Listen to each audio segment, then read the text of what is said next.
गांव के किनारे एक छोटा सा घर था जहां अर्जुन नाम का एक लड़का रहता था। अर्जुन बहुत तेज था, लेकिन उसकी एक बड़ी कमजोरी थी, वह बिना सोचे समझे कुछ भी बोल देता था।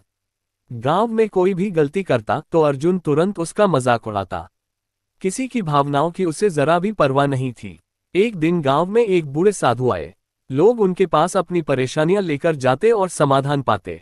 अर्जुन भी उनके पास गया, लेकिन मजाक उड़ाने के इरादे से।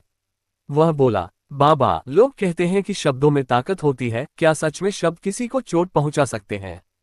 साधु मुस्कुराए और बोले, कल सुबह तुम मेरे पास आना, मैं तुम्हें इसका जवाब दूंगा। अगली सुबह अर्जुन साधु के पास पहुंचा। साधु ने उसे एक तकिया पिल्लो दिया और कहा, इसे लेकर गांव के बीचों बीच जाओ और इसके सारे पंख फेदर्स हवा में उड़ा दो। अर्जुन को यह अजीब लगा, लेकिन उसने वैसा ही किया। कुछ ही मिनटों में सारे पंख हवा में उड़ गए। वह वापस साधु के पास आया। साधु बोले, अब जाओ और सारे पंख वापस इकट्ठा करके लाओ। अर्जुन हैरान हो गया, ये कैसे संभव है बाबा?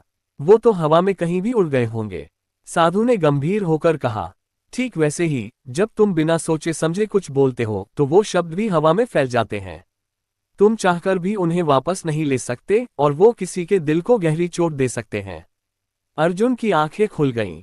उसे अपने किए गए मजाक और कड़वे शब्द याद आए। कितने लोगों को उसने दुख पहुंचाया था। उस दिन के बाद अर्जुन ने खुद से वादा किया, मैं बोलने से पहले 100 बार सोचूंगा। धीरे धीरे उसका व्यवहार बदलने लगा। अब वह लोगों की मदद करता, मीठा बोलता और सबका सम्मान करता। गांव के लोग भी अब उसे पसंद करने लगे। कहानी की सीख, शब्द तीर से भी ज्यादा तेज होते हैं। इसलिए बोलने से पहले 100 बार सोचो, क्योंकि एक बार निकले शब्द वापस नहीं आते।